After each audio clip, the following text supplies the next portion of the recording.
So guys, पिछले chapter में हमने देखा था कि कैसे एक लड़का अपनी बोरिंग लाइफ छोड़कर एक फैंटेसी वर्ल्ड में जाना चाहता था, पर किस्मत देखो वो सीधा एक खतरनाक बर्फीले नरक में जा फंसा, वो भी एक ओवर पावर्ड बारबेरियन बनकर। सालों तक मॉन्स्टर्स और एक अजीब से सिस्टम के बीच जिंदा रहने की स्ट्रगल के बाद आखिरकार उसकी मुलाकात बाहर की दुनिया के लोगों से होती है और अब पहली बार उसे लगने लगा है कि शायद इस फ्रोजन जेल से बाहर निकलने का रास्ता सच में मिल सकता है। जब केतल ये सब सोचता है तो उसके चेहरे पर एक हल्की सी स्माइल आती है और उसकी चमकती हुई पर्पल आंखें और भी ज्यादा डेंजरस लगने लगती है। वो आराम से कैरेज की तरफ बढ़ता है और उसके हर स्टेप के साथ मर्सनरीज की टेंशन बढ़ती जाती है। कैप्टन उसे वार्निंग देता है कि कोई चाल मत चलना, पर केटल बस उसे देखकर मुस्कुरा देता है, जैसे उसे किसी की धमकी से कोई फर्क ही नहीं पड़ता। कैप्टन को मजबूरन उसे कैरेज तक ले जाना पड़ता है क्योंकि उसकी मालकिन ने पहले ही डिसीजन ले लिया था और वैसे भी केतल से लड़ना सीधा सुसाइड करने जैसा था। उधर कैरेज के अंदर एक बुढ़ा बटलर डर के मारे पूरा पसीने में भीगा हुआ था,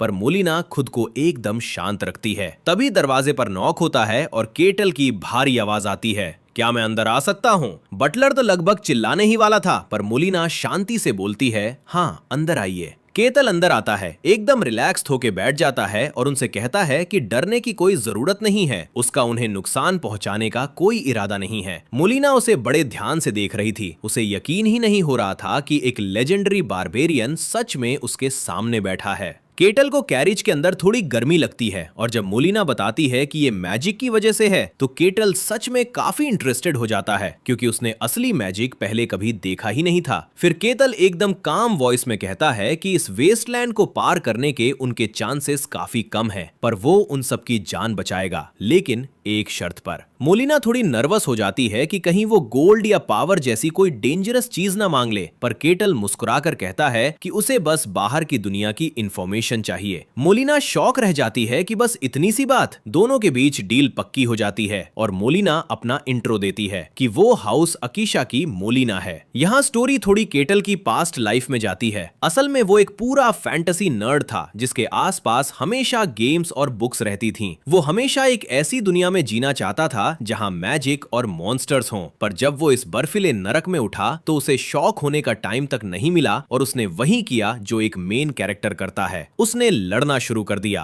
और धीरे धीरे अपनी ट्राइब का लीडर बन गया। उसका बस एक ही गोल था, इस स्नो फील्ड से बाहर निकलना, पर सिस्टम हमेशा क्वेस्ट इनकम्प्लीट दिखाता था। बाहर के लोगों को देखकर उसे रियलाइज हुआ कि उसके सपनों की फैंटेसी दुनिया सच में वहां बाहर एग्जिस्ट करती है, इसलिए मोलिना की इंफॉर्मेशन उसके लिए गोल्ड से भी ज्यादा प्रेशियस थी। इससे पहले उसे जो भी इंसान मिले या तो उन्होंने उस पर अटैक किया या वो ठंड से पागल हो चुके थे, इसलिए इतने टाइम बाद किसी से कैजुअली बात करना भी उसे बड़ा सुकून दे रहा था। अचानक केतल टॉपिक बदलता है। वो कहता है कि उसकी सेंसेस इतनी शार्प हैं कि उसे उनके वैगन्स में रखे वेपन्स की आवाजें आराम से सुनाई दे रही हैं। वो डायरेक्ट पूछता है, क्या बाहर की दुनिया में वॉर चल रही है? मोलिना हाँ में सर हिलाती है और बताती है कि एम्पायर और किंगडम के बीच वॉर चल रही है और किंगडम सिर्फ दो चीजों की वजह से अब तक टिका हुआ है, स्वॉर्ड मास्टर्स और एक हीरो। हीरो और स्वॉर्ड मास्टर सुनते ही केतल की आंखें चमक उठती हैं। केतल जल्दी से उनकी पावर के बारे में पूछता है तो मोलिना उसे इस दुनिया के पावर सिस्टम मिस्ट्री के बारे में समझाती है। इसमें 5 रैंक्स होती हैं। तीसरा रेट जो पावर फील कर सकते हैं, दूसरा रेट जो यूज करना जानते हैं और first rate night slash mazes जो मना और ऑरा यूज करते हैं। इनके ऊपर आते हैं ट्रांसीडेंट बीइंग्स जैसे स्वॉर्ड मास्टर्स जो इंसानी लिमिट्स को पार कर चुके होते हैं और आसमान तक को चीर सकते हैं, और सबसे टॉप पर होता है हीरो, एक ऐसी पावर जो सिर्फ ताकत यूज नहीं करता बल्कि दुनिया ही बदल देता है। ये सब सुनने के बाद केतल के चेहरे पर एक डेंजरस स्माइल आती है और वो बस एक लाइन बोलता है, मैं उनसे मिलना चाहता हूँ। मोलिना पूरी तरह शॉक में चली जाती है कि क्या इस बंदे ने सच में उन गॉड टियर लोगों से मिलने की बात कही,